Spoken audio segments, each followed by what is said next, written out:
session, and we are really grateful to have you with us. And with this note, I would like to hand over the platform to Mandeep sir. And I request all the participants to please turn on your cameras and ask your questions by raising your hand. Over to you, Mandeep sir. Thank you so much, Shivani, for giving me such a beautiful introduction. And I hope that this session is going to be meaningful, purposeful, and very, very interactive. So once again, I request all the participants that wherever you feel you can simply raise your hand, and I will keep an eye on that. And you can unmute thereafter and ask the question anywhere in between. Just not wait for me to end, because I have so much to deliver, and we have only 90 minutes at the max, I suppose. And I don't want that you should keep yourself, loaded with the questions and wait for the till the end. And even Shivani ma'am, आप भी थोड़ा ध्यान रखिएगा in case I miss any question. You can interrupt me anytime in between, because it's just like one global, it's not global exactly speaking, national classroom, so to say. But the limitation of not seeing face to face is covered by the fact that we have such a huge coverage of the geographical distances taking place through this Zoom sessions, which I am quite used to because I'm teaching on Zoom anyway. I welcome you to my session. I will rather say that it's not my session, let it be our session. It's a collective thing where we will also, together we will learn. I will learn something from you and you will learn something from me, hopefully. So on this note, I think I will keep an eye on the chat, but then too many things on the screen may not be possible. So I may miss some of the chat, some of the hand raise. So Shivani, please keep an eye on that, and let me know in case I go in through any kind of such thing.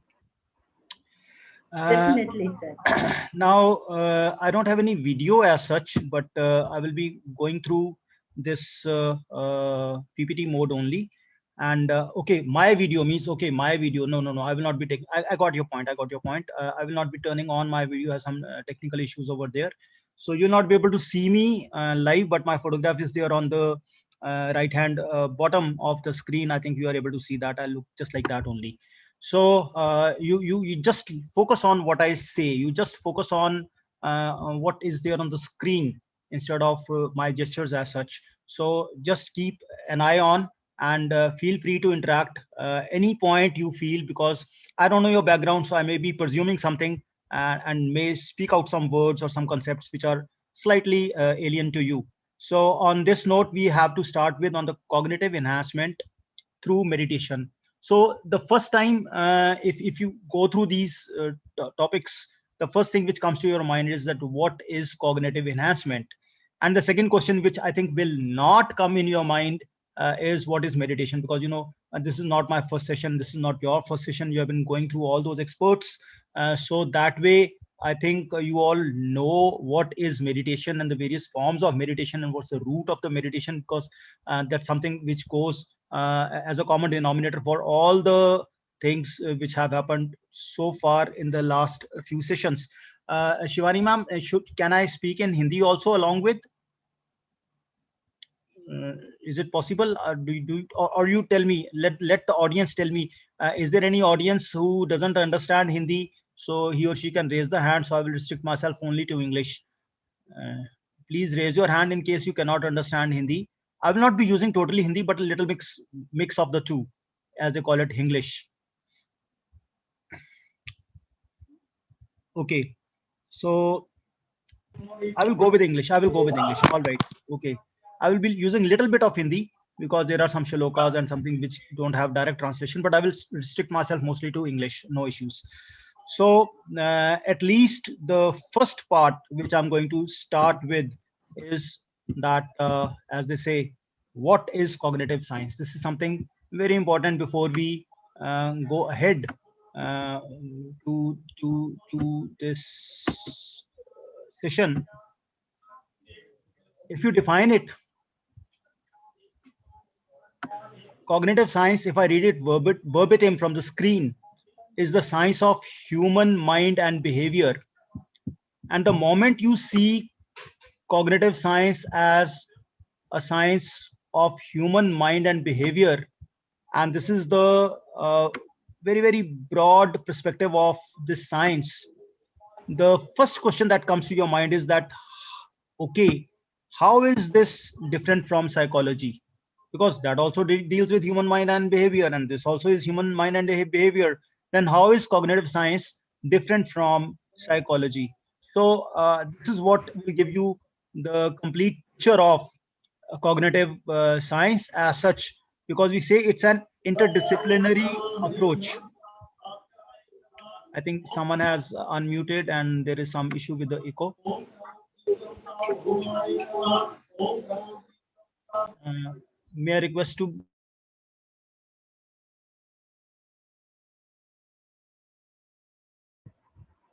Hope this is fine, sir.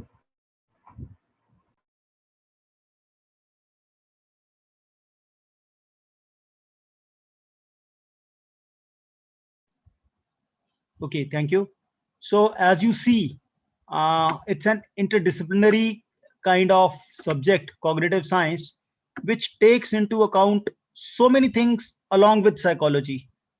It takes into account philosophy, it takes into account linguistics, it takes into account anthropology, neuroscience, and the most sought after these days, especially amongst the faculty which we are dealing with, uh, AI, or what we call it as artificial intelligence. So up now the next question comes is that what are all these things? How is philosophy different from linguistics and so on and so forth? So as we will be just briefly covering up that psychology is the study of human behavior. As we said, why people do, why people say, or why people react the way they do. So this is all based on psychology. But if I go ahead, we see what is philosophy. Philosophy gives us the critical foundation. Philosophy is the study of journal and fundamental problems,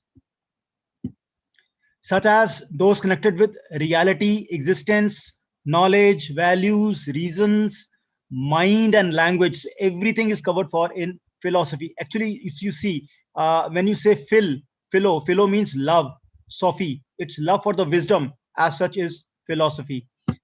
Next, we go to linguistics, of course, is the scientific study of language. Anthropology is the study of human mankind, past and present, not only past and present, that draws and builds up the knowledge from social and biological sciences, as well as the humanities and the natural science. So that all is covered in anthropology. And AI, of course, is the intelligence that is exhibited by the machines or the software, is that branch of the computer science that develops the machines and software with human like intelligence, but it also covers the natural intelligence. So neuroscience as such, if we see, is the scientific study of the nervous system of the human beings as such. So everything combined. So if you combine all these things, and what you get is the cognitive science. So that is all you can say. And to understand the cognitive science, let's briefly revisit the functional parts of the brain. Brain karta kya hai? So brain has three functional parts. The first part we call it is cognitive, the second part we call it is affective, the third part we call it as cognitive. But when we say cognitive science, it covers all the things.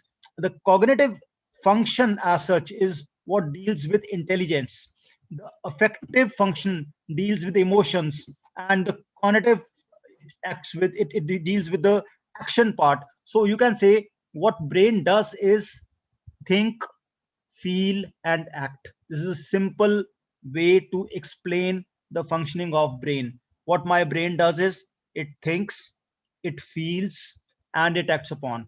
Of course, when I say it thinks, it feels, it acts, also included is what it perceives. I perceive through all my five senses. You know what all five senses are. So I see something, I smell something, I feel the touch, I hear something, I taste something. So all these perceptions, all these things which are perceived by the brain, so these are the sensors which are giving the signals to the brain. So the brain's action starts when it thinks about it, when it feels the things, that deals with the emotions, and then ultimately it acts means even my speech is action, my gestures are actions, and everything that is the outcome of in the form of my bodily functions, that is the actions. So the brain has these three parts, as we say once again, the cognitive part, affective part, and cognitive part, or you can simply say thinking part, feeling part, and acting part. So when you say cognitive, in the cognition, it's a mental process. So once we restrict ourselves to only the mental process and do not for the time being include the feeling part or the acting part, although everything is interconnected, but then these are taken as the cognitive parts as such. So that includes, as I said, perceiving, that includes learning, that includes remembering, that includes understanding. And I think understanding is the most important part. Anyway, understanding is not possible before, or you can say without perceiving, learning, or remembering part. And finally, when you've understood, you have to infer something. Infer means you have to a plus b has to be equal to c. So you infer what is the meaning of this c, what is a, what is b, how do we add it, and what if c is greater than this, what if c is less than this. So all those things are inferred from, that is, you derive something which is not directly given to you, so that is inferring. So all these things are done by the cognitive part of the brain. And when we say cognitive enhancement, when we say cognitive enhancement means that we want to bring about some notable, visible, measurable improvement in the cognitive functioning of the brain. So this in fact is a very small introduction to what is cognitive enhancement. I think I take a small interaction break, and in case anyone has any questions, he or she can ask me or put it in the chat, or Shivani, you can please tell me in case there is any doubt or any observation so far. Sure. So I request participants to please raise your hand so we can unmute you for asking the question, or else we request to proceed.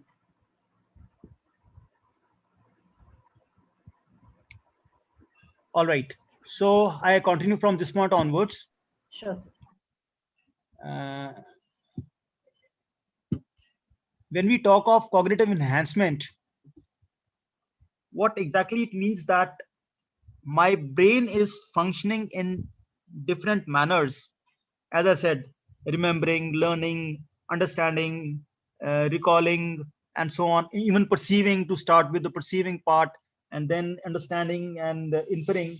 So somehow I need to devise some methodology to measure the performance of my brain in one particular dimension, say remembering, or say perceiving, right? One part at a time. Recall, memory recall, right? So whether my memory is able to recall the things, to what extent it can recall, for how long can it remember and then recall, and so on and so forth, I have to quantify in numbers.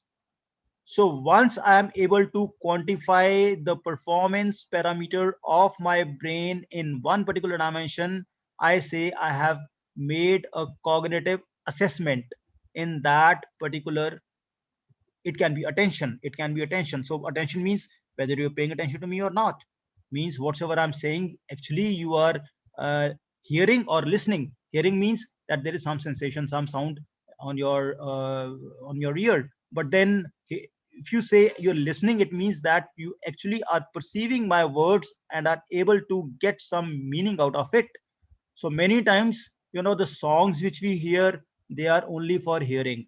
They don't have any meaning as such, right? But we still like them, right? So sometimes the song has some meaning, and along with just getting the musical pleasant sensation, we also get some meaning out of it. So we listen to those songs, right? And this is the difference between. So whether I'm attentive to it or not, I can measure my attention.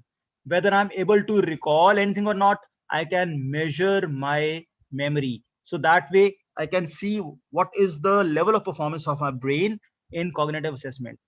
So when I say I have to enhance it, it means that first of all, I make a baseline trial. That is, I measure my performance of the brain right now and note it down in numbers, 23, 27, whatsoever number, physical number is there. And then some intervention is applied, something is given to me for some duration of time. It can be a drug, it can be a Brahmi Amla, memory enhancer as they call it. So whether actually it enhances the memory or not, this is something which is needs to be seen. Or it can be color therapy, it can be aroma therapy, odor therapy, and so on. It can be some physical exercise as such, some yoga mudra, it can be some intervention. And in our case, in today's session, we will take the intervention to be meditation. Again, a big question: what kind of meditation, how it is to be given, to whom it is to be given, for how long it's to be given, and so on and so forth.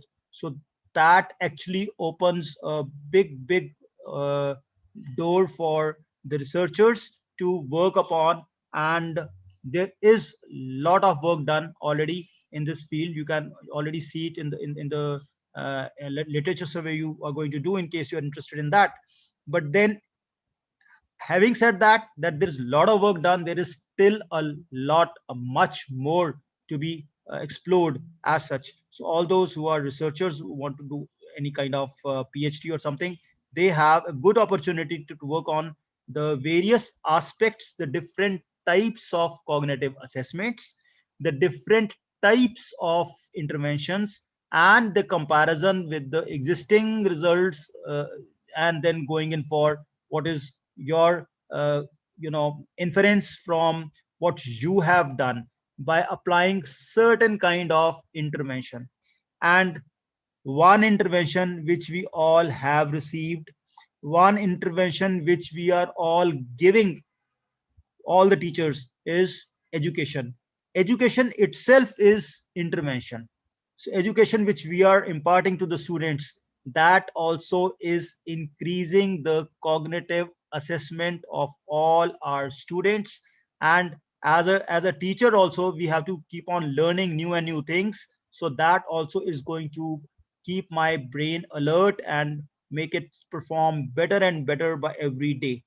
So now intervention is applied, and after applying the intervention, again same cognitive assessment methodology is applied, same, for measuring the same parameters in numbers. And then we have to see, we have to compare whether there is any improvement in the numbers or not, whether this improvement is consistent or not, whether this improvement is statistically significant or not, whether this improvement is happening across the subjects or not. And most importantly, it's also to be seen that whether this improvement is happening in the control group or not. Control group is that group which is not given the intervention. So let us say you have total of 40 students, so you make 20 students as control group and 20 students as the people who are given intervention. So 20 students, you make the cognitive assessment today, and then you make the cognitive assessment, let us say, after 40 days, without giving any intervention whatsoever is normal they are having. I mean, education is intervention common for both. Whatsoever is happening is common for both. But to one group you are giving, specifically you are giving an intervention. It can be an half an hour meditation every day, as I did in my case, or it can be something else. You can make them consume Brahmi Amla Sharbat or something of that sort. Uh, so 20 people have it and 20 people do not have it. And then again there is assessment after 40 days, and then we see that whether there is any improvement in the control group, and whether there is any improvement in the intervention group, and whether the improvement in intervention group is statistically significantly better as compared to control group or not. This is very important. This is very important, because you see, I do some cognitive assessment today and I do the same cognitive assessment after 40 days. My brain is partially trained to go through those cognitive assessment techniques. It's just like test. You appear in the test once and then you appear in the test again. So your second time you go in for the test, your performance may be better because you already know what the questions are. You already know there's less fear factor, there's less anxiety, there is more of time management. It's the same test you appear in for the second time. So whether the improvement in cognitive assessment number 2 as compared to the performance in cognitive assessment number 1 is on account of mere repetition, as in case of cognitive, as in case of control group, or it is on account of intervention, that is to be seen. That's how. Otherwise, whatever research you do, you try to publish any paper, the first thing the peers, your peers means the people who are working in this group, say the paper comes to me, I'm going to ask the same thing, that have you compared it with the control group, have you compared it with the people who have not undergone any kind of intervention, who have not taken Brahmi Amla or Brahmi Badam or whatsoever you have been giving to the students, even meditation. Have you created a control group or not? So it's very, very important that you create a control group, and then you compare it with the group to whom you are giving intervention.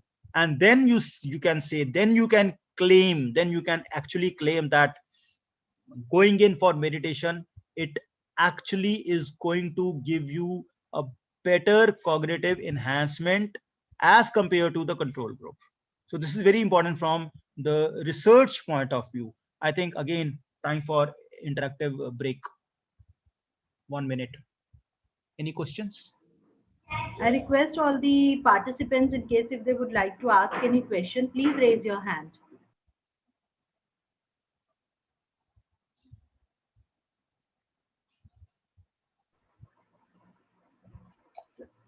So I request you continue for the next thing. Yeah, Dr. Vivek. Yes, please. You have any question, you can ask. Sir, ये जो आप study बात कर रहे हैं, ये case control study की बात कर रहे हैं आप सर? ये केस स्टडी की बात नहीं कर रहा, ये ग्रुप में करते हैं, एक इंडिविजुअल के साथ नहीं करते हैं. We make groups, make group of let us से 18 पीपल जिनको इंटरवेंशन नहीं दी है और 18 पीपल जिनको इंटरवेंशन दी है. केस कंट्रोल, हाँ वही केस कंट्रोल हुआ ना सर? Exactly, yes. फिर उसके बाद आप सर स्टैटिस्टिक्स करते हैं, बिल्कुल, कि कितना डिफरेंसेस आया, and you see the if there is any differences in statistical significant difference, right? yes. Improvement दोनों में हो सकता है, बट वो इम्प्रूवमेंट दोनों में अगर हम बोलते हैं इंटरवेंशन में ज्यादा है तो वो स्टैटिस्टिकली सिग्निफिकेंट ज्यादा है. You can apply any kind of tool depending upon the kind of methodology you have applied for. Right sir, but sir सबसे मेन क्वेश्चन मेरा ये है कि मतलब 18 केस एंड 18 कंट्रोल के बाद मतलब इतना जो है सैंपल साइज जो है सफिशिएंट है 18?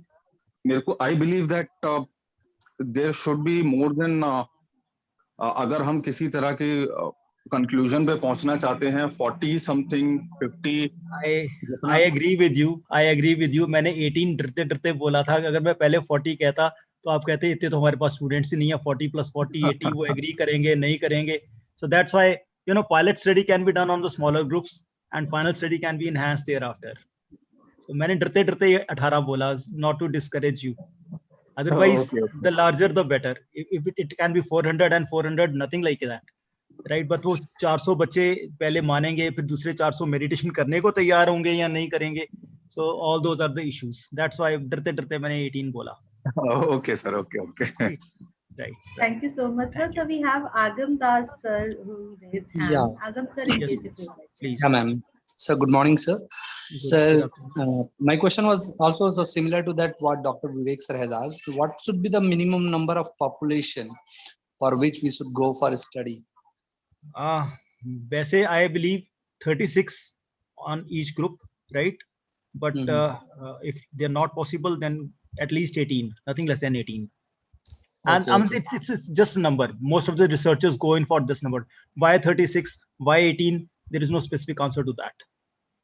Yeah, and sir, as I am new to this in this particular research direction, that is, what is the effect of meditation on psychological signals or the health benefits?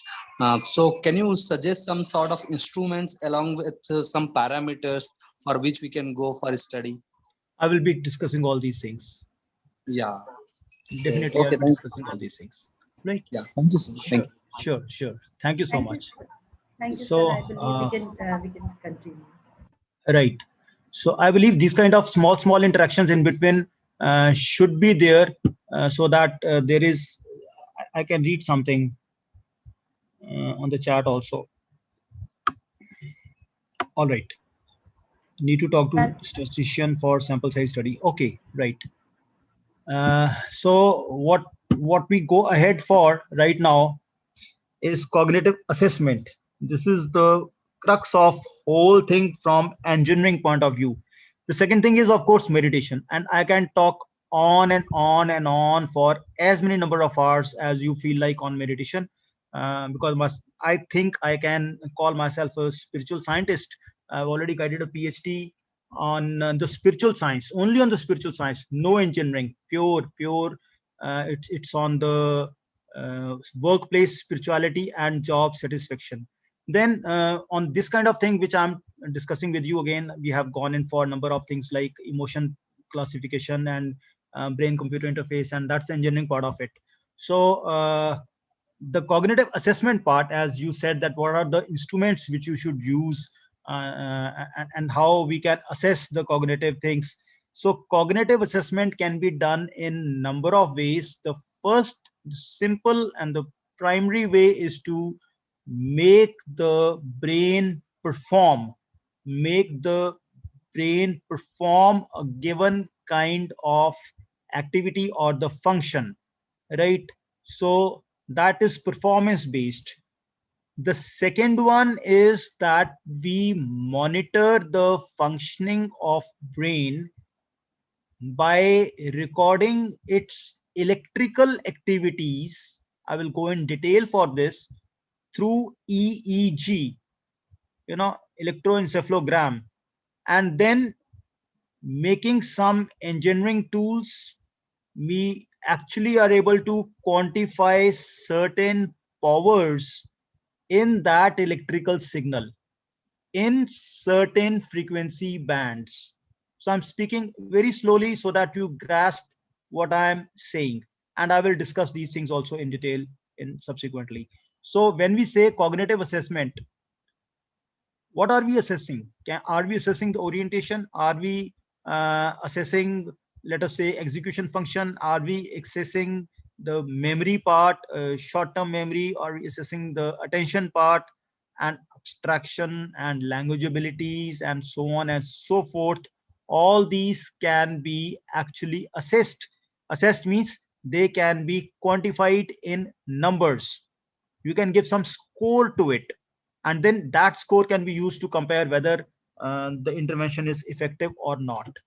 So this, for example, as you can see over here, is a test where the subject is asked to complete series of tasks like matching numbers, word series, and so on and so forth. And for that, we have certain softwares you can always install, like Pebble. We call it Pebble. So Pebble, as you can see, the full form of Pebble is Psychology Experiment Building Language, Pebble. So these Pebble tests can be designed, they can be programmed, and you can make use of these Pebble tests to create certain numbers. For example, one of the tests is digital span. So in this digital span, the subject sees a series of digits presented in a box at top of the screen, and her task is to remember these numbers in sequence. Remember, and then after remembering, after a brief period of time, the numbers disappear and the subject keys in her response, right? So if the response is correct, to what extent it is correct, and so on and so forth, for how many times it's correct, and all this, ultimately this software is going to generate a score for you. So this is how it looks like. That score can be recorded. So let us say the subject goes through this kind of test for 3 times, 4 times, 5 times. the average of that score can be collected, and then thereafter we give meditation or whatsoever for certain duration of time, and then we ask the subject to repeat the same thing. Now it is quite possible that the improvement second time may be because of the fact that she is more conversant, familiar with the software itself, or it is because of the intervention, that is meditation, which we have given. So how is to prove this? Is to prove is that we go in for control group, which is not given any intervention, and then we are having a group under study with intervention, and we compare the improvement in performance. This is what I mean by having a control group, and you see it's very important to have a control group. Similarly, you can have something like go no go test, where you can simply see that, okay, the subject sees a series of P's and R's on the screen, and whenever the subject sees P, she responds by pressing the right shift key on the keyboard. So and so on, and you don't respond when she sees R, and so on and so forth. So when you see P like this, then you have to press it, otherwise you don't press it. So you have matrix rotation test, where you have a 5 by 5 grid with 5 cells, they are lighted, and so on and so forth. The number of tests which can be given. So when this matrix is given, then next time the same matrix may be rotated and presented, or a different matrix may be presented. So you have to see whether it's the same or not, because the matrix is not exactly the same, it is rotated. So your brain has to actually visualize that whether the next matrix which is presented is a rotated form of the previous one, or it is a different one. So that's how the perception and a lot of brain parts, they are functioning to see, and that then again some score is created from that. Similarly, I think this is something which you've been doing lot many times, that you say whether the two lines are the same size or not. So apparently it looks like the arrows on the right are, this is a bigger line, and the line on the left hand side is a smaller line. Apparently it looks right now, maybe, but this is what to be seen, whether actually it's same. If you carefully look at it, it's same, but then looks like to be different. So as such, you can say that all these tests, they are able to give a particular number, a score, depending upon my brain performance, and that's how we are able to access the performance capability of our brain. And so we can say this is, we have gone in for cognitive assessment. So this is, I think, again, a short break. Anyone has any questions, you can ask me at this moment before I go further. I request the participants, if they would like to ask questions, please raise your hand. Those that I have a query, in case you would Yes, like ma'am. to answer. Yeah. Yes. So where we can find these softwares? Like these are available in the open domain? Free available. You can download Okay. them. Yes, please. Thank you so much, sir. That will be really helpful.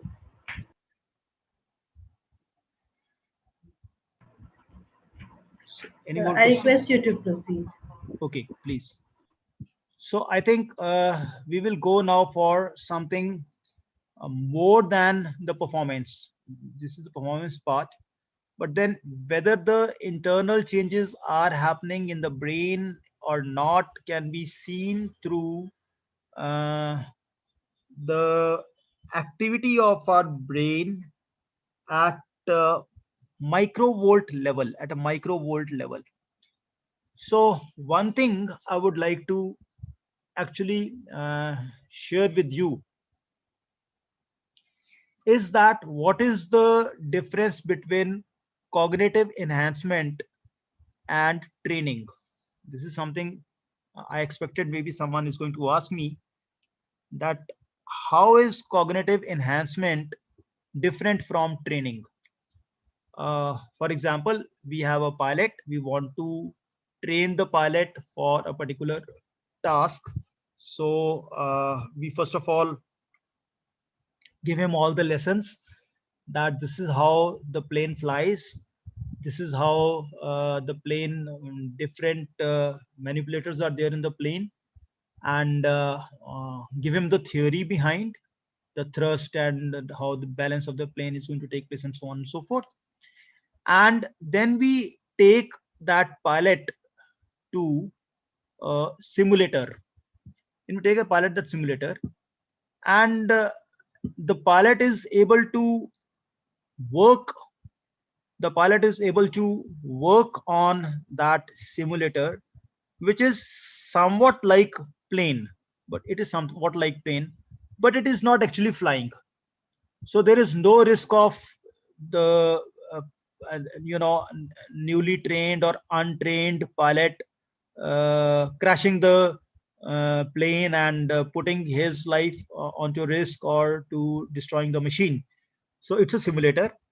So it is something like the seat is there, something like the same as in the cockpit, and the joystick is there, and everything, all buttons, all monitors, all meters, everything is there, exactly the same as in actual aircraft, right? Even the sound which is generated in the simulator is exactly the same as that of the aircraft, and whatsoever he can see in the visor is exactly the same as in actual aircraft, right? And not only that, the acceleration of the plane and the tilt of the seat and the jerks and the bumps and every physical sensation that is there for a pilot who's actually flying the plane is there in that 3D simulator of that aeroplane. And I have been to that kind of simulators myself, and it's wonderful, wonderful machine. So then what happens is that and the pilot is asked to take off. The pilot is able to see the meters. The pilot is able to have a look at whatever is outside through the visor, and the pilot is able to actually feel the onrush as if the plane is taking off and the pilot is tilting and so on and so forth. And then in the simulator itself, some air turbulence is created, and the foggy conditions are there, and the weather conditions are made bad, and so on and so forth. Loss of pressure and loss of altitude, everything is exactly the same as it is happening in the actual flight mode. And if you train that pilot for 200 hours, 300 hours, and so on and so forth, and after that the pilot is ready to fly actual aircraft. So that is training. That is training. So his brain is trained, his brain is programmed, the brain is able to learn how to fly the plane. But my dear friends, this is not exactly what I call it as cognitive enhancement. This is not exactly as cognitive enhancement. This is something very important for me to tell you at this point of time. Why? Because we are just programming the brain by exactly the same tasks or very similar to the same tasks as compared to the tasks which are to be performed, right? The intervention is the practice of the same plane itself. So it is not coming in the category of cognitive enhancement. Then what it is that comes in the category of cognitive enhancement, you may say, right? So they say that the Battle of Waterloo was won in a playground. Now I repeat my sentence or statement. Maybe it's grammatically not correct. The battle of any battle of XYZ, Panipat, whatsoever, was won not in the battlefield, but in a playground.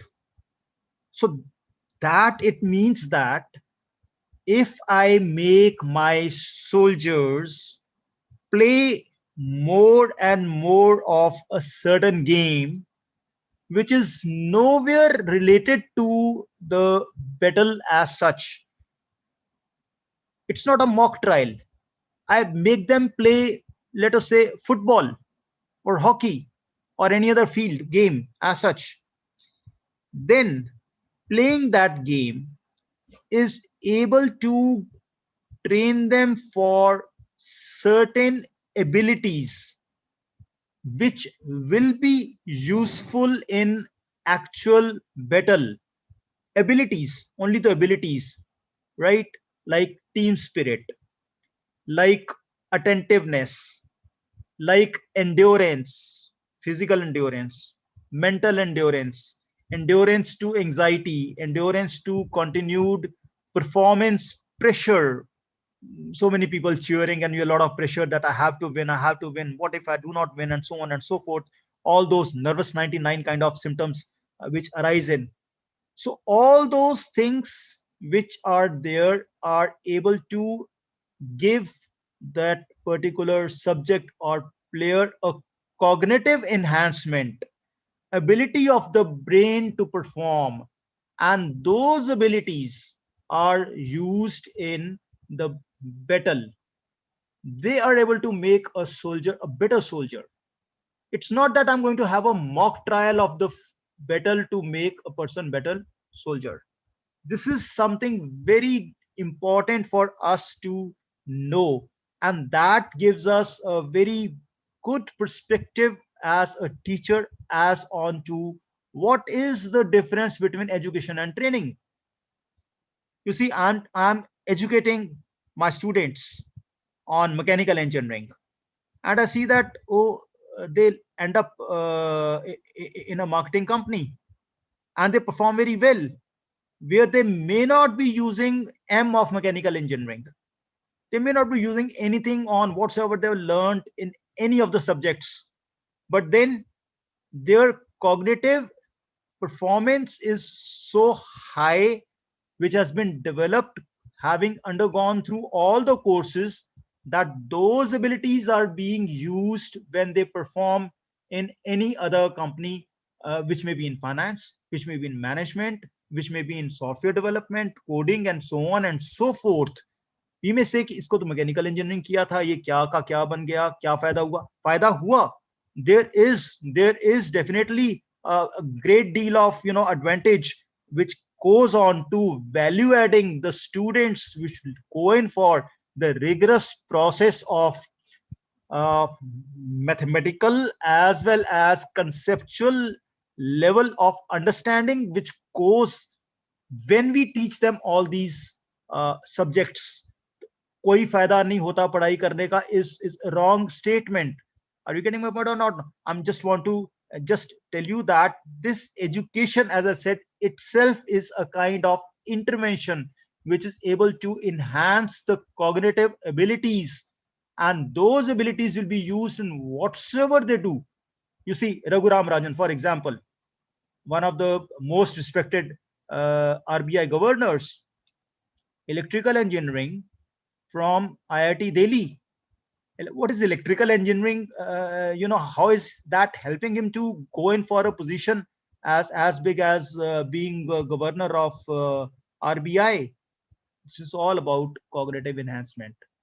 The 4 years he spent in Delhi, right, in that IIT system, and prior to that, to get into that IIC system, right? So all that vigor and all that vitality which was required, and all those long hours and sweaty hours and everything which he had spent through, right, that became part of his routine, that enhanced his cognitive abilities and therefore his performance thereafter in a field totally altogether different for what he was trained into. He was never trained to be a financial manager as such in IITs, right?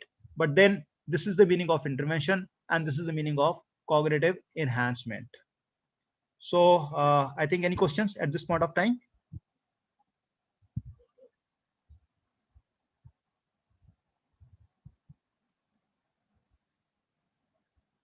In case you have any questions, yes, please go ahead.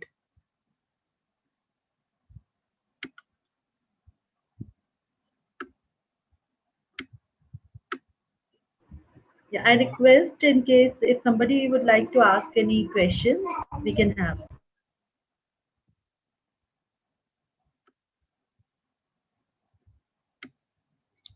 Okay. So in case there are no questions, wonderful. I can go ahead. Coming back to brain, because this is what this is where the engineering starts in.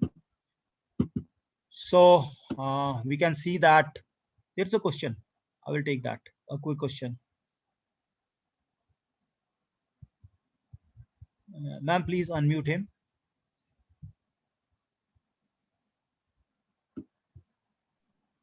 Hello. Yes, ma'am. Good afternoon, sir. This is Very good Dr. Hati Prakash Khare here from Manovrajana University.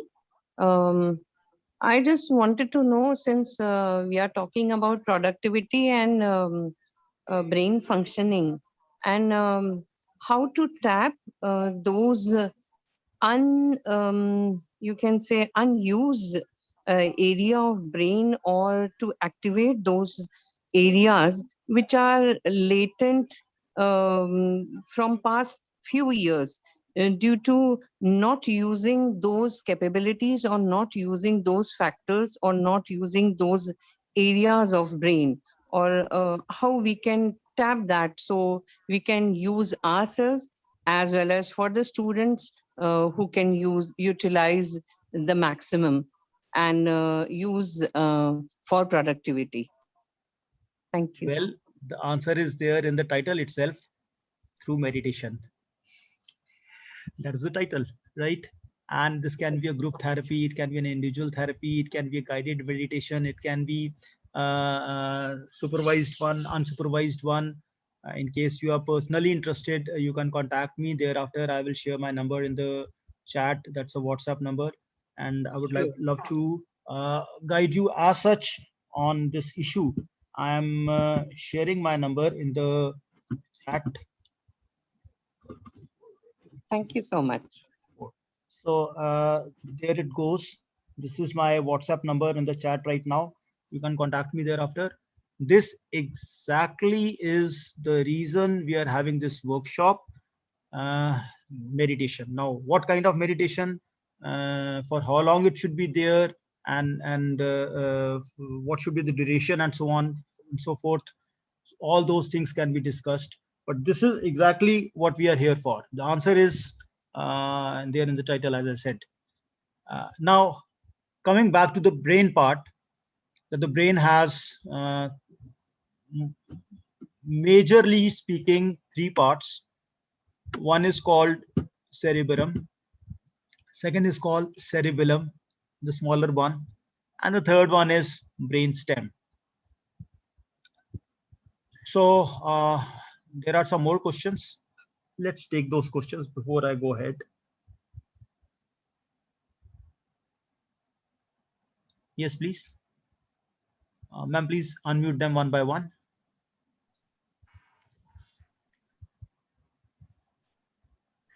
Yes, please.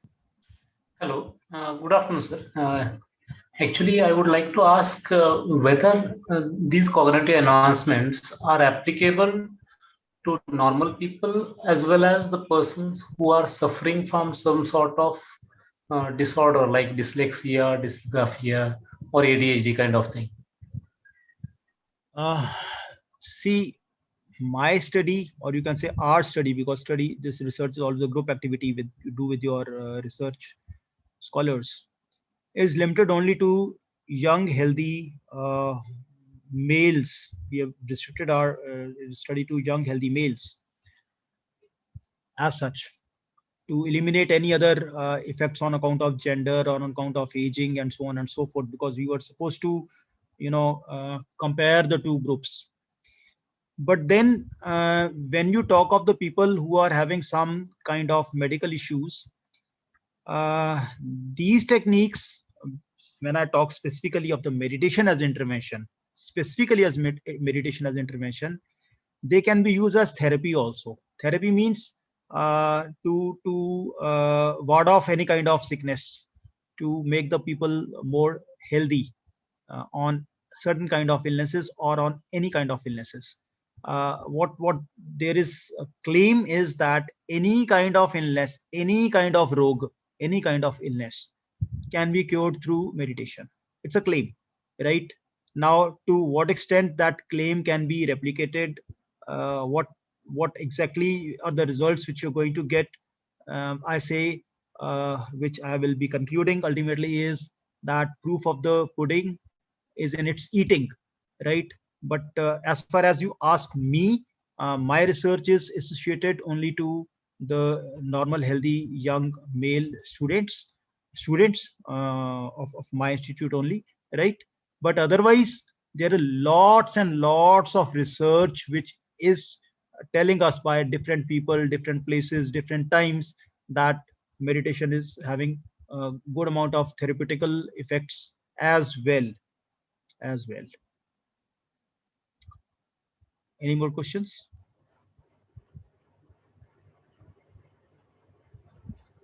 Yeah. Thank you so much for answering the Okay, queries in between the session there and there, sir. That is really helping us a lot to understand the concept. right. Thank you, ma'am. So, if you see the structure of the brain,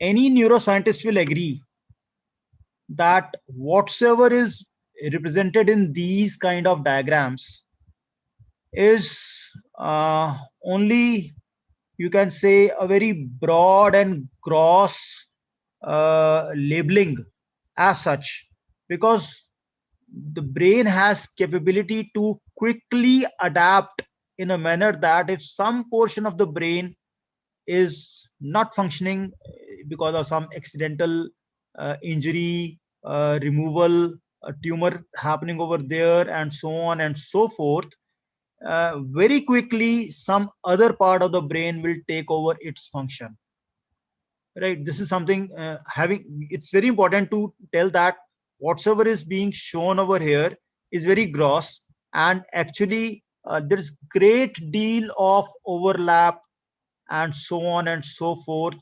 A great deal of, you can say, redundancy is maintained in the brain in a manner that if something happens to one part of the brain, the second part of the brain quickly takes over that particular functioning, right? But mote taur pe we see that there is one lobe, frontal lobe, parietal lobe, occipital lobe, then you have temporal lobe. So these are the lobes, and you can read it that certain portions of that lobe are responsible for functioning, speech, memory, hearing, vision, and so on and so forth.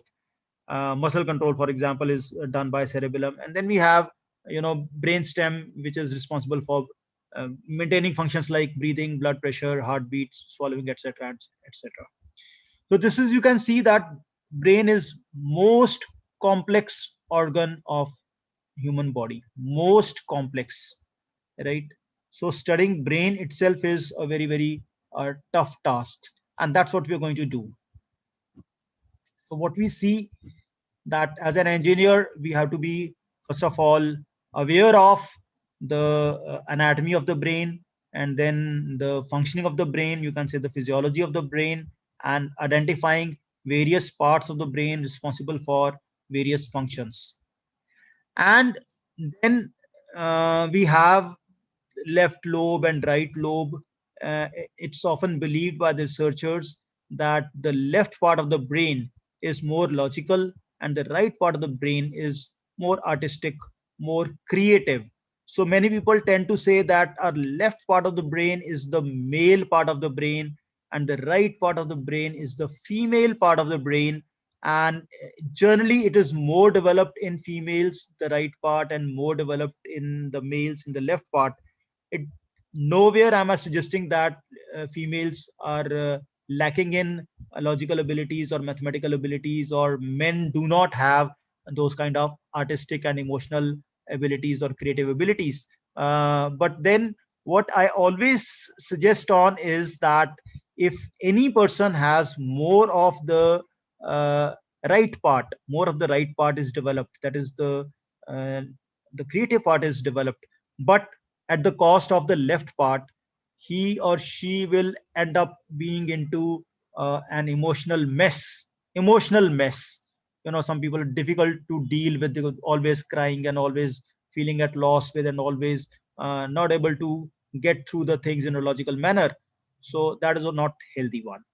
On the other hand, if one person has a very good verbal abilities, logical abilities, everything is in order, everything is mathematical, and everything is linear, and all the things he's thinking in a rational manner, he or she is thinking in a rational manner, so everything is chalked out, as the case was with me, I'm telling you. But then the person is not able to enjoy the life. There is no joy in his life, there is no love in his life, there is no bliss in his life. He's not able to see the colors, he's not able to enjoy the nature at all. So aisa jina bhi koi jeena hai lallu, that kind of thing. So the idea is that once we are able to see that we have a right part of the brain and the left part of the brain, my word of advice is that we have to go in for a proper balance. If you're lacking on the left part, we should enhance the left part. If we're lagging on the right part, we should make some effort to inculcate this right kind of thing. And who is going to tell you that this part is right or this part is left is correct or not, right? You may think everything is okay with me, but still I'm not getting that kind of kick in my life, or that kind of order is not in my life, and I have so many problems in my life. And that's a point I will say, that you need a guru in your life. You need a guru, you need a master in your life, who is able to tell you that what is wrong in you, what is lacking in you, and how you can improve upon that wrong, or improve upon that lack, right? So whether you need to improve on the left part, or you need to improve on the right part, some personal guru is required, right? Who or he or she can tell you that where you need to improve upon and how to do it, right? So this is what my opinion is. And I always say that whatsoever I give is only a proposal. It's a proposal. Whether you accept it or not, it is up to you, right? It's to be. And if at all your opinion is different from my opinion, I personally think it's a time to celebrate those differences, rather than to fight upon those differences, or to have certain kind of ill will or bitterness, or that kind of thing should not be there. Your opinion, I should be open to and welcome it. And my opinion, if possible, please do receive it in an open mind, with or without any agreement. I don't say that you have to agree upon whatsoever I say. This is what I say always to my students also as a teacher, that you listen to me with an open mind. You accept it or you don't. And in case you don't, you articulate, you tell me, you let me know. And that is the time for celebration, for the difference in opinion. That's how I'm going to learn something. That's how I'm going to keep my mind open and learn from the people I'm interacting with, who I call them as my students. But they can be my teachers. Right now you can be my teacher also, if you give me some suggestion, or you disagree. No, I don't agree with me, I don't agree with you, and in my opinion it should be like that. So that will be a point of learning for me. Something new is coming to me also, right? So this is what I think the approach in life in general should be. So I will go a little fast on this part, because the more I spend on this, the less I will be spending on the meditation part. The inside story of the brain, I think you all know, but I'll still quickly tell you, because I'm overawed by the numbers. 100 billion nerve cells in one brain, and we call them as neurons. 100 billion. I think this is something what Jeff used to earn, or what his net asset value was before he got divorced, and his value got divided between him and his ex-wife. 100 billion nerve cells. So we are all billionaires. We're looking at, Bill Gates and Jeff and other people. These are billionaires. Every person is a billionaire. 100 billion nerve cells. And then these neurons, they are acting as the switches or the gates, and this is how a neuron looks like. And all those people who have studied artificial intelligence, especially artificial neural networks, they must have gone through this kind of structure. And then we have dendrites which receive the information, and axons transmit them further, and in between you have cell which processes, and then the threshold which fires or doesn't fire. And then there's so much of networking taking place in these neurons, and all those networks which are connecting the axons with the dendrites, they are changing all the time, and their weights are changing all the time, and new connections are being made all the time. And these connections are what we call it as learning. When we learn something, these connections, they change, or the strength of the connections that changes, and it's happening at a very, very, very, very fast time. And so many small electrical sparks, not exactly spark, electrical spikes. Spark is something which takes place with the light and a heat. So all those small electrical spikes are created, and they're happening in huge number. And we want to maintain a record of all these billions of neurons firing in a manner, in certain form, time, without actually going into that point of firing. We collect these electrical signals from the surface of our skull. We call it a scalp, right? And then we work on those electrical signals as such, and those electrodes, we name them, and we collect the signal with respect to time. And this is how the signals look like. You can see, नीचे से शुरू करते हैं. Delta is when we are totally relaxed, deep state of meditation, or deep state of sleep, when you don't even have any dream in that. That is the most relaxed delta, compared to the topmost one. If you can see the screen, if you can see my pointer, that's the beta activities, when I'm totally alert, awake, and fully aware of my surroundings. This is the beta. So the frequency you can see is 13 to 30 hertz. As you can see, the frequency is very high. And the moment I become drowsy and sleepy after lunch, it comes to this low alert level of 8 to 13. And then still, when I go into sleep, I actually go into sleep, but it's a dreamy sleep. It's not a very deep sleep. Then you go into for the theta stage, and then you have the last one, as I said, delta stage. Now there's a catch.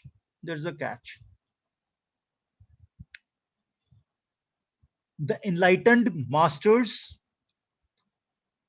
and people like most respected Dadi Janki, she had this level of brain activity going on, this level of relaxation in her brain. Dadi Janki was given the title of most relaxed person on this planet Earth, because the brain level was so relaxed even when she was performing mathematical operations. That is what we do in this state by having so much of agitated brain. She was able to keep the brain activity level at this level, at this state, while performing all activities which normal human beings do at this state. You know how? Answer is again meditation, right? So this can be, now if someone says, oh, I am alert and relaxed, I am alert, that goes by the reflection in his or her performance. How is he or she performing? Is he able to perform well? Mathematics में वो questions ठीक दे रही हैं, गलत दे रही हैं, and so on and so forth. Attention is there or not? Memory is there or not? Right? but whether she's relaxed or not, you cannot lie upon. Your brain signal will never lie on this. You cannot fake it. You cannot fake the signal. And that's why it's very important to monitor it with some instruments, and the instrument is EEG. One simple instrument is EEG. As I said, you cannot fake it. I will not go into again because I've already explained what are all these beta, theta, alpha leads are. Coming to what we used, this EEG, because my PhD is on ECG, my personal PhD is on telecardiology. So I sometimes tend to interchange the words. So what you do is, this point is called Nasion, right? Where the eyebrows end and the nose starts, and there's a depression over here, it's called Nasion. And a similar kind of depression, if you feel it on the skull, you will find, if you feel it with your hand at the back, it's called anion. So this point, Nasion and anion, you divide it into, as such 5 equal parts, but then 5 is 3 ke sake that you have 20% here, 20% here, 20% here, and 20% here, 4 parts. And the 5th part is again divided into 10 parts here and 10% here. So this is how the 100% of this length is converted into, different points. So we call it this as the FP, right? This is called F, this is called C, this is called P, this is called O. Why it is called O? Because it's occipital. Why it is called P? Because it is parietal lobe. Why it is called C? There is nothing like central lobe, but it's on the center. That's why we call it a central point. There's nothing like central lobe in the brain, but we call it a center because it's the center of the whole scheme of things. And then you have frontal lobe, and this is the part where you have the forehead. That's given by FP1 and FP2. Now, if it is on the center part, we give the line Z. Z is for 0, 0. And then all odd numbers, 1, 3, 5, 7, as you can see, they are on the left hand side, and all even numbers are on the right hand side. You can see 2, 4, 6, 8, and so on and so forth. So all these electrodes are given names, and these are standard names used worldwide for all the scientists. If I say my signal from C4, everyone knows what is the meaning of C4. Everyone knows what is the meaning of P3, where it is placed and how it is placed. So all these things are standard.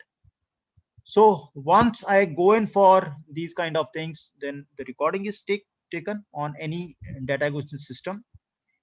And then those recordings are converted into the power spectral density, by, let us say, fast Fourier transform. I think people who know about how to go in for from time domain to frequency domain, and there is what the engineering comes in.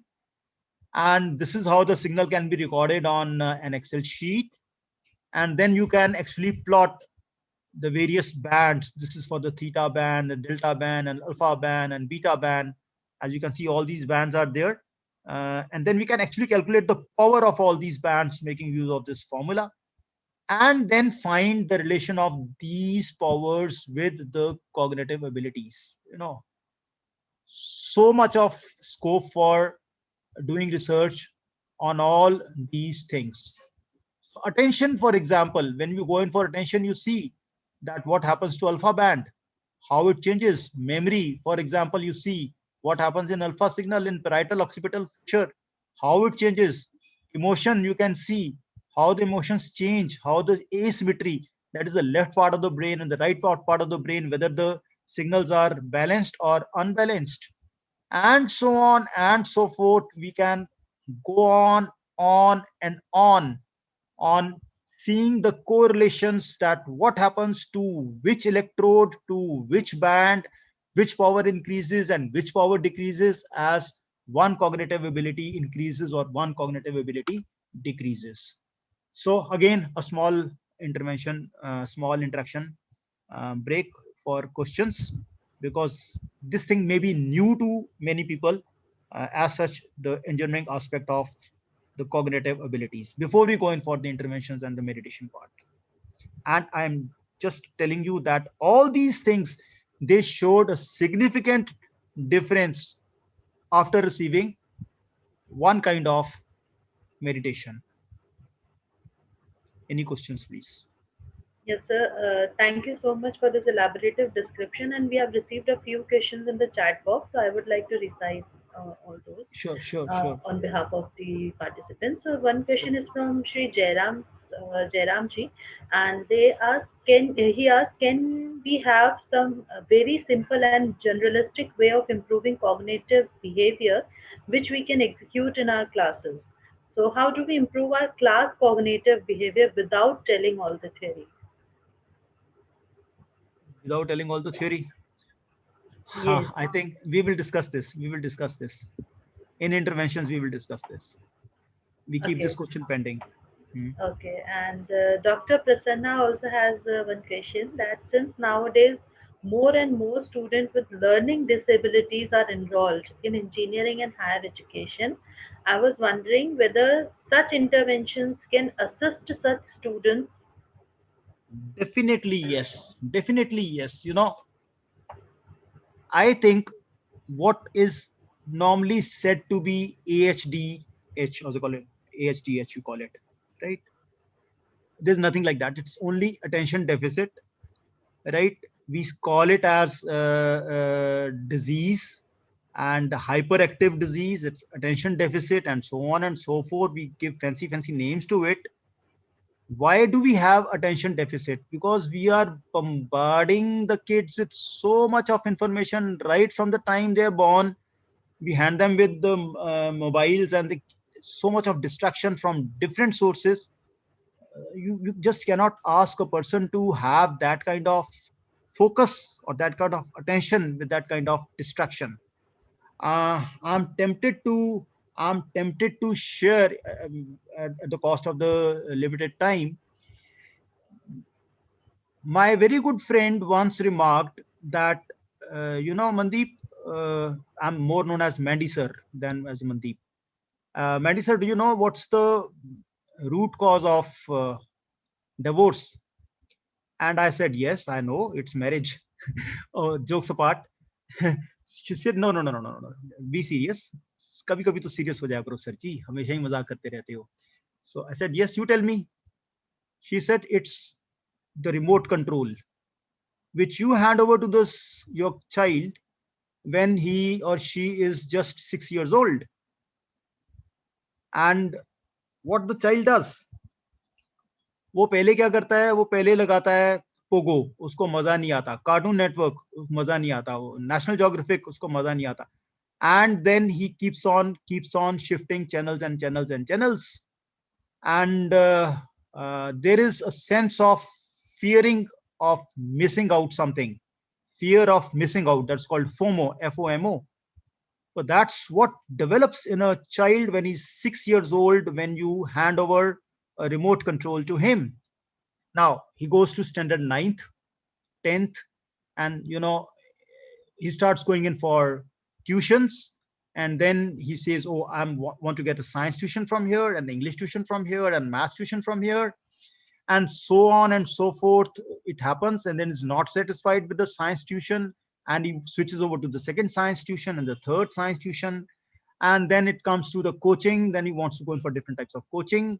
And then he says, oh, I'm getting coaching from institution A, anything, your Chaitanya and Elens and Helix and so on and so forth, but my friends are going in for there. So he takes a short-term course from here, and test series from there, and remote classes from here, and offline classes from here, and doubt clearing from there, because all the time he is having that feeling of fear of missing out. He has options. We give him options, and those options he keeps on switching all the time. And then it comes to counseling. In first counseling, he goes in for one kind of education institution, and then he, okay, well, want electronics in Thapar, but I'm getting computers in Chitkara, I'm getting this thing in NIT, and then he keeps on shuffling. Every counseling he keeps on changing. Now it comes to the engineering college. He's confused about the electives, and then comes to the placement, and he wants to go in for multiple placements. And even after multiple placements, after having got a particular placement, he feels no, oh, data consultancy is better. Oh, no, I want to go in for that kind of thing. I want to switch over to KPO and this and that. So he keeps on switching upon the various jobs, feeling that the other one is better, the other one is better. Now that person gets married. Do you think, now I think I need not elaborate this. What happens? Something else is better. This is the basic programming which is going for something else is better. So, making the students stick to one 40 minutes class without getting distracted, without him checking the phone time and again, is again one symptom of fear of missing out something. देख लूं कोई मेरी कोई mail तो नहीं आई, मेरा कोई वो अलर्ट तो नहीं आया, मेरा कोई व्हाट्सएप मैसेज तो नहीं आया, किसी कुछ रह तो नहीं गया, किसी ग्रुप में तो नहीं कुछ हो गया, right? So as such, what we have to tell the students is that to be aware of this fear of missing out. ये fear of missing out आप में है, be aware that how many times you felt this fear of missing out, and not only to the students, to yourself also, to myself also. आपके लिए भी, Shivani ma'am आपके लिए भी, मेरे लिए भी applicable है, सबके लिए applicable है. Fear of missing out, right? So we come to this interventions. I've definitely taken some time. The fear cut is not there. Interventions can be of any kind. As I said, intervention, they definitely are used for enhancing of the cognitive level. We can use color as intervention. Some people say that we should use bright colors in the classrooms so that people are not able to feel drowsy.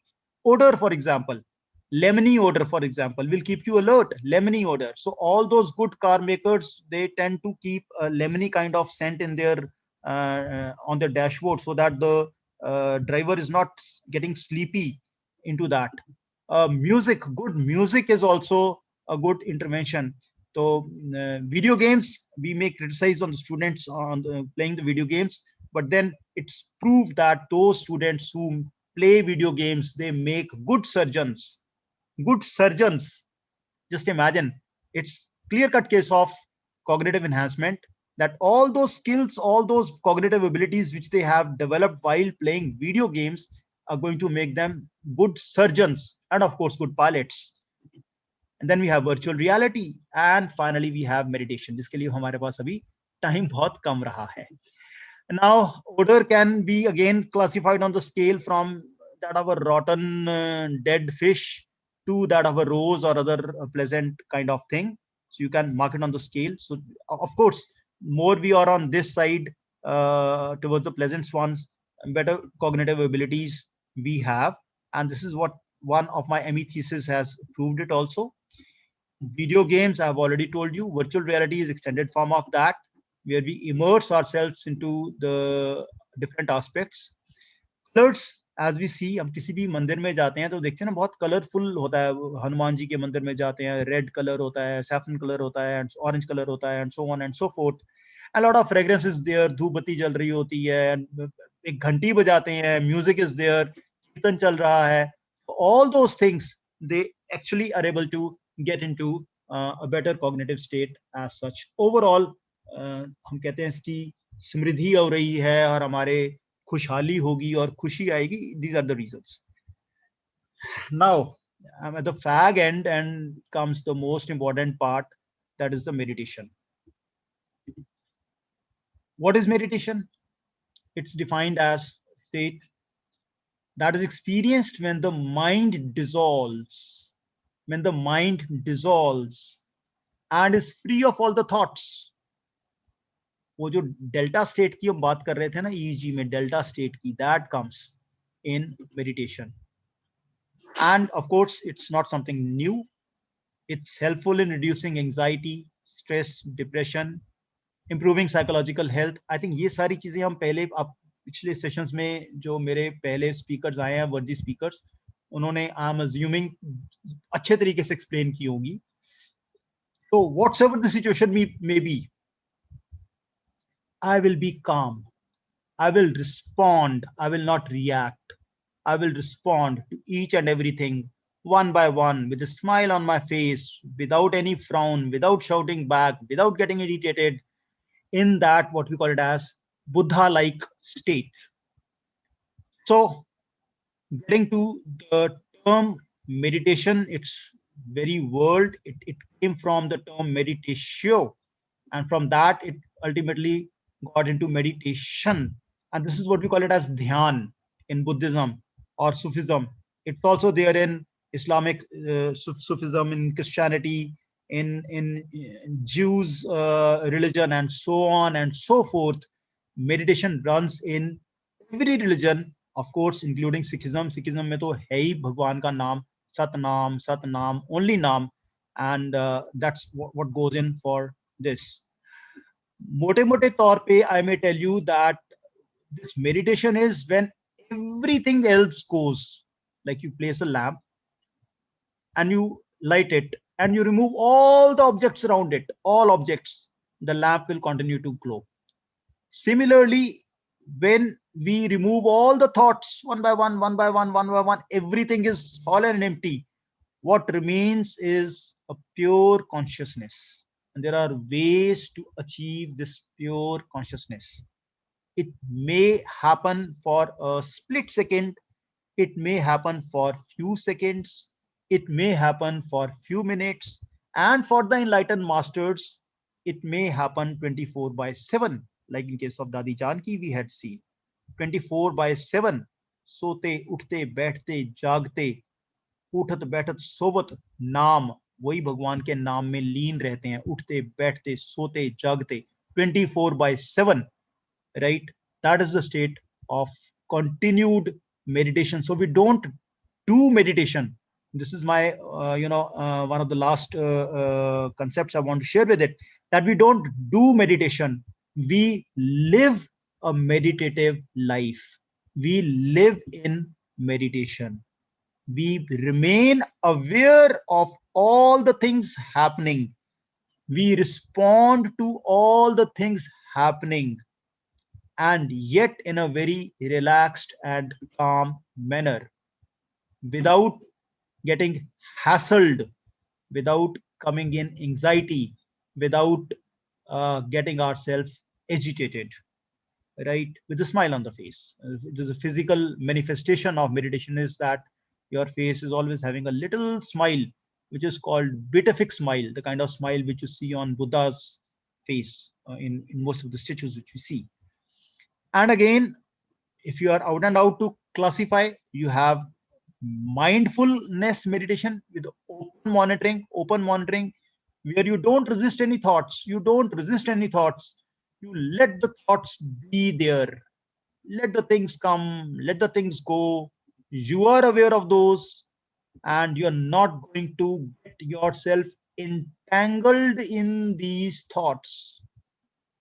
I'm tempted to take 2-3 minutes on this, if Shivani ma'am allows me. ये मेरे को समझना है. Yes, sir. Who am I? Thank you, ma'am. Who am I? And when my master told me these things, मेरे को लगा नहीं नहीं नहीं नहीं नहीं नहीं, ऐसा तो नहीं होता. Am I my body? Answer is no. Am I my feelings? Answer is no. Am I my mental constructs? मेरे फंडे, मेरी इंटेलिजेंस, मेरे concepts, right? Answer is no. Am I my consciousness? And the answer is no. क्योंकि अभी तक तो मैं यही समझता था जी कि मेरी कॉन्शियसनेस ही मैं हूं. ठीक है ना? When this realization dawned upon me, believe me, shutter कर गया मैं. Shutter, totally shutter. And उस शैटरिंग में जो मजा, जो ब्लिस, जो आनंद है उस शैटरिंग में, I'm repeating, am I this body, which I call it as my body? Answer is no. Am I the feelings, which I call it as my feelings? The answer is no. Am I the mental construct, which I consider as my mental constructs? Answer is no. Am I consciousness, which I call it as my consciousness? My consciousness? And answer is no. This third last point was something very, very difficult for me to digest. Somehow, maybe very difficult for you also to digest. It leads to the concept of non-self. Non-self. तो फिर मैं हूं क्या? Answer is कुछ भी नहीं, कुछ भी तो नहीं. ये बहुत मुश्किल है. हर एक कोई समझता है मैं कुछ तो हूं भाई, मैं कुछ तो हूं, और जब उसे इस चीज का एहसास होता है कि मैं कुछ नहीं हूं, टूट जाता है वो. या तो वो टूट के पागल हो जाएगा, डिप्रेशन में चला जाएगा, कुछ भी हो जाएगा, बावरा हो जाएगा, या फिर वो मस्त हो जाएगा, बिल्कुल मस्त हो जाएगा. मैं ये नहीं कहता मेरे जैसा, क्योंकि ये मेरे को एहसास आता है, फिर चला जाता है, फिर लगता है मैं हूं, फिर आता है, फिर चला जाता है. जिस दिन मेरे को ये एहसास 24/7 रहने लगेगा ना मैम, उस दिन मैं बोलूंगा एकदम मस्त. मैं अभी भी बोलता हूँ, आप मेरे को कभी भी फोन करके पूछेंगे कैसे हैं, मैं बोलता हूँ एकदम मस्त. पर वो मस्ती अभी 24/7 रहने लग जाएगी, और उस स्टेट में मेरे सारे कर्म ड्रॉप हो जाएंगे. I will drop all my karmas, and that is what we call it as liberation. That is what we call it as moksha. It's not कि मरने के बाद कुछ होगा, नहीं, अभी, now, in this very moment. So we have another kind of meditation, we call it as concentrative meditation, where you concentrate on some sound or some mantra or some point or some vision, and that kind of concentration again is further classified as the third kind, or sometimes the same time we call it as transcendental meditation, which many masters have been going in for. We call it as samadhi, and so on and so forth. So that's the kind of third kind of meditation which we have. And all these kind of meditations in various forms are able to enhance attention, enhance memory, and enhance other cognitive abilities which we have discussed so far. I think we are already over, but snatching few minutes more of your lunchtime. It's already 1:30. In very simple terms, because I want to keep everything in a very simple manner, so that you have a takeaway, message with you, and you don't think कि पता नहीं mumbo jumbo बहुत heavy words बता के चले गए, कुछ पता तो चला नहीं. Simple terms, meditation means full attention, full awareness with good intentions, being kind. तो वो जो मेरे से पूछ रहे थे ना कि if now you repeat that question, ma'am, जो पूछा था, क्या पूछा था, मैंने बोला मैं बाद में बताऊंगा. जो क्वेश्चन आपने पूछा था ना.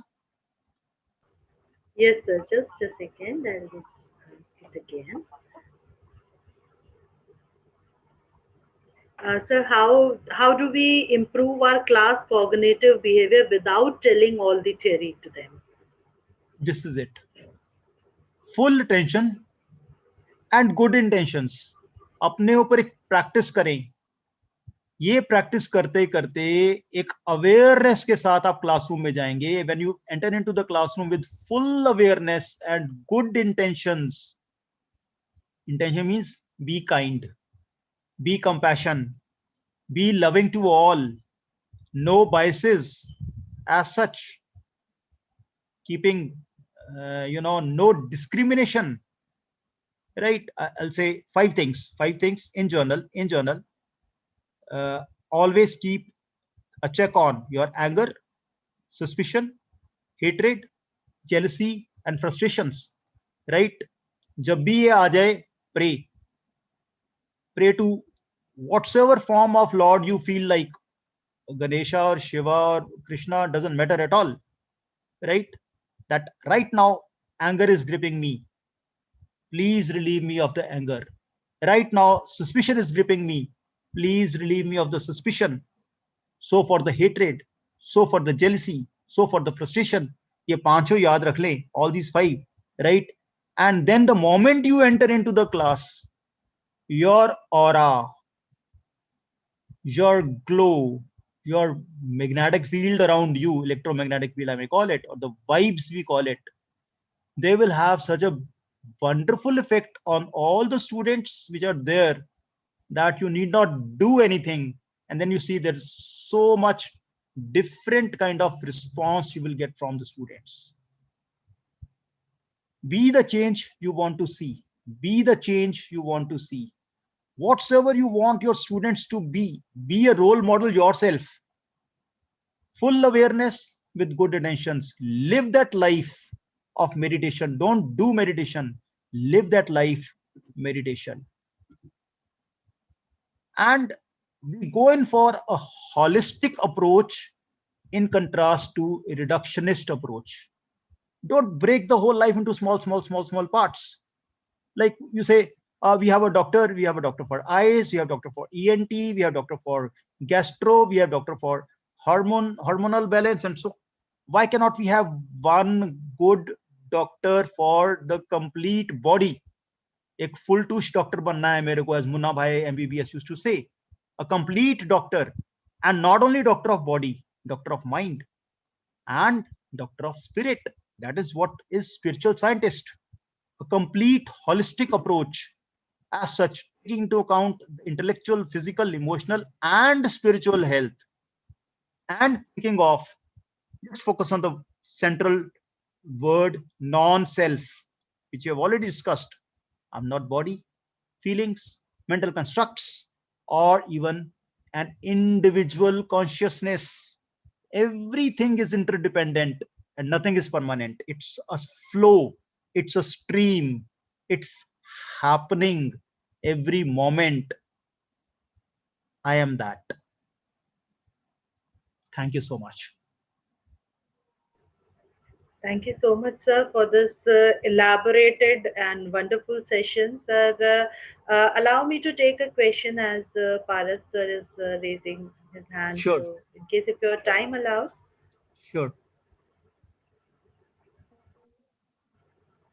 सर मैं Yeah, Paras sir, you may have. Sir मैं केवल आपका 1 मिनट लूंगा। आपका जो सेशन था वो बहुत ही अच्छा लगा, और ये लग रहा है जो आंतरिक प्रसन्नता के रास्ते पे हम लोग चल जाएंगे यदि निरंतरता से आपके जो आपने इंस्ट्रक्शंस दिए या जो आपने बताए उन सब चीजों को फॉलो करने पर। मैं एक चीज आपसे सर जानना चाहूंगा, जो लास्ट में जो आपने कहा हु एम आई, तो आपने जो ये आप जिस चीज को यूज करते हैं, जो टेक्निक यूज करते हैं बहुत सारे, तो वो मैंने कहीं पढ़ा था सुकरात साहब के बारे में, तो महान दार्शनिक जो उनकी मृत्यु जहर देकर हुई थी, तो उन्होंने भी इसी चीज को फॉलो किया था यदि मैं सही हूं तो सर आप जब फॉलो करते हैं तो हु एम आई का लास्ट क्वेश्चन, लास्ट आंसर कहाँ तक जाते हैं? और आपने कहा जो एकदम तो वो चीज को मैं चाहता हूँ आप थोड़ा सा 30-40 सेकंड में भी यदि बोल दे तो बड़ी कृपा होगी सर। ये 30-40 जन्मों में नहीं समझ में आने वाला मेरे को भी पूरी तरीके से समझ में नहीं आया, but whatsoever little I can say, last sentence I will elaborate. हमने पहले बोला था ना that is this body mine? No. Why? ये बॉडी हमारी चेंज होती रहती है, you know, every time, every 12 years my complete body gets replaced by a complete new body. Everything, brain cells दोबारा बन जाते हैं, hair, skin, internal organs, external, सब कुछ चेंज हो जाता है. So every 12 years I'm a different body, right? Yes sir. Brain, so is true for brain, so is for the thoughts, feelings जिनको मैं अपनी कहता हूँ, right? ये धीरे धीरे करके आप देखेंगे ना, no man is island, you are not an island, right? हम जो खाते हैं बाहर से आता है, हम जो सुनते हैं वो हमारे थॉट्स बन जाते हैं, ठीक है ना? तो वो मेरे तो नहीं है ना, आपने कुछ थॉट्स सुने, वो आपके थॉट्स बन गए, वो एग्जैक्टली तो आपके नहीं है, क्योंकि एक्सचेंज ऑफ थॉट्स से चलता चला जा रहा है. ये एक स्ट्रीम है, ये एक फ्लो है. इसको बहुत सिंपल एग्जांपल में इन 1 मिनट अगर मैं बोलूं, हु एम आई, एक बहुत बड़ा भ्रम है, ये बहुत बड़ी इल्यूजन है, इसको माया कहते हैं. माया एक बादल है, बादल, you know, cloud, a piece of cloud. वो अगर ये सोचे कि मैं बादल हूं, अभी मैं उड़ रहा हूं, अभी मैं बड़ा हो गया और सामने मेरे पहाड़ी है, अभी मैं उस पहाड़ से टकराऊंगा और फिर मेरा अंत हो जाएगा, बादल जो है मैं खत्म हो जाऊंगा। तो वो बहुत बड़ी गलती कर रहा है, क्योंकि अपने आप को एक बादल की तरह से आइडेंटिफाई कर रहा है, एक सेल्फ की तरह से आइडेंटिफाई कर रहा है। हमें मालूम है कि वो बादल जब पहाड़ से टकराएगा तो क्या होगा, वो वर्षा में बदल जाएगा। वर्षा नीचे जाएगी तो क्या होगा, वो एक झरना बन जाएगी। झरना कहाँ जाएगी, वो एक नदी में चली जाएगी, एक दरिया में चली जाएगी। दरिया कहाँ जाएगा, वो एक समंदर में चला जाएगा। समंदर से फिर क्या होगा, भाप उठेगी, वो फिर बादल बन जाएगा। अब बताओ, बादल का जन्म कहाँ हुआ और बादल की मृत्यु कहाँ हुई, और बादल की सेल्फ आइडेंटिटी जो थी, क्या वो ठीक थी? नहीं थी। ये साइकिल है, ये सारा साइकिल है, कंप्लीट साइकिल है। तो बादल को जिस दिन ये समझ में आ जाएगी कि मैं बादल नहीं हूं, मैं एक साइकिल हूं कंप्लीट, उस दिन वो बादल भी ऐसे ही इनलाइटन हो जाएगा जैसे कि बुद्धा इनलाइटन हुए थे, जैसे कि बाकी सब लोग इनलाइटन हो रहे हैं, या जैसे कि मैं भी शायद एक दिन इनलाइटन हो जाऊंगा, शायद आप भी इनलाइटन एक दिन हो जाएंगे, जब ये बात पकड़ में आ जाएगी। सिंपल एग्जाम्पल कि कबीर जी ने भी यही बोला था, मेरा मुझ में किछ नहीं, जो किछ है सो तेरा, तेरा तुझको सौंपते क्या लागे मेरा। आप इसको ध्यान से पढ़ेंगे, ध्यान से सुनेंगे, तो आपको पता चलेगा वो यही कह रहे हैं कि मेरा तो कुछ, I am not a body, not feeling, not mental as such constructs, nor a consciousness, मेरा कुछ है ही नहीं है, मेरा मुझ में किछ नहीं, नथिंग, नथिंग, जो कुछ है सो तेरा, सब पूरी की पूरी कायनात तेरी है। और वही कायनात, वही नॉन सेल्फ जो पूरा का पूरा है, आई एम दैट। अपने आप से अलग मानूंगा मैं कायनात से तो मैं कुछ नहीं। लफ्जों Thank की you बहुत so हेरा much. फेरी है। Ji, thank you so much, sir, for such wonderful description of such a small line, but it is having universe in it.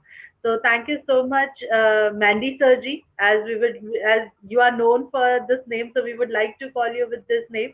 And thank you so much, Mandy Surji, and we are really happy and blessed to have you today, because you are such a beautiful combination of engineering, spirituality, and then a little of I can say the medical science. So I would say just a wonderful combination we are having with us today, and we are really thankful to you, sir, for this deliberation. And with this note, I would like to end this session, and would request all the participants to uh, to to be present for the third session of the day, and that will start at 3 sharp. And we will be having Professor Ved Vyas Dwivedi ji for the same.